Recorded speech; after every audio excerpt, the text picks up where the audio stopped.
One thing that you need to be very careful about if you are involved in a stage payment mortgage and you're self-building a house is the financial conditions in the planning permission.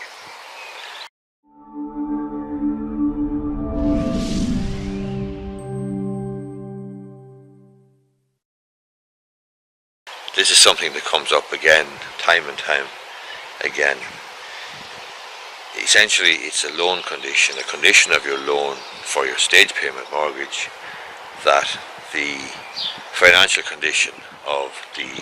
planning permission that's granted to build your house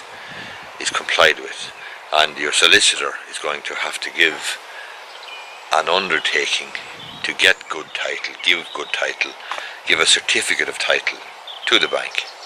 and part of that certificate will be certifying that all of the conditions of the planning permission, including the financial conditions, have been complied with. And it frequently arises that a couple or a person on their own building a house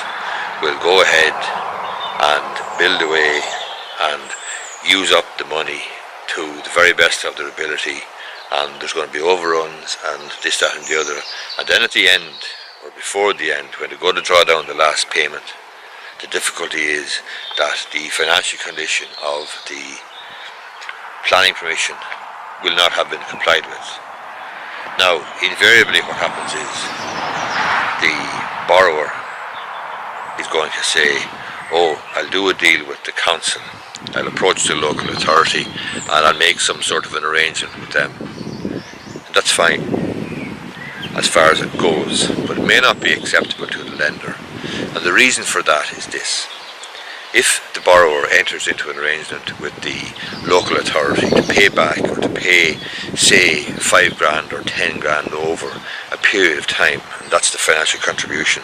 with some of the councils closer to Dublin, for example, Meath and Kildare, that agreement only goes so far, because let's face it, if the agreement is not upheld, if the agreement is not honoured, if some circumstance overtakes the whole arrangement and the borrower is unable to fulfil the agreement with the council, then the bank has a problem, but more importantly from my perspective, the solicitor has a problem. The problem is that if the bank had to foreclose on the property, there would be an outstanding financial condition to the council still to be paid, still to be complied with. And the problem then from the solicitor's perspective is he or she is given an undertaking to the bank to give good title. And good title is not title that has essentially a lien or an encumbrance or a charge on it. And that's essentially what the situation would be, because the money would still have to be paid off to the council in order to give a good, clean bill of health in relation to title and in relation to planning.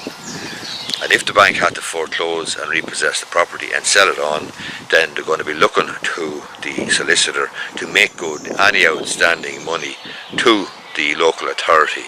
if that was necessary. So on the one hand, entering into an arrangement with the council is all very well and it's common enough, but on the other hand, you need to be aware that a lot of lenders simply will not accept that, because they recognise that with the best will in the world,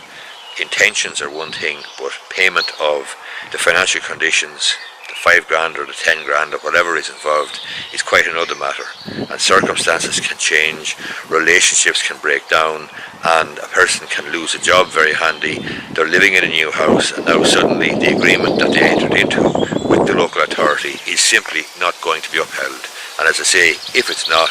the bank then is going to have a difficulty. There's going to be outstanding money due and they're going to be looking to the solicitor. Hope you find this video useful, and if you're involved in a self-build mortgage, or a self-build house rather, and a stage payment mortgage, I made another video and I'll put a link to it up in the corner there someplace, a link to that particular video. It deals with the whole question of self-building houses and stage payment mortgages and what's involved. Hope you like this video. Thanks for support. Thank you for sharing and liking and commenting on the videos on my YouTube channel, and if you like this one or find it useful, you might give it a thumbs up down below.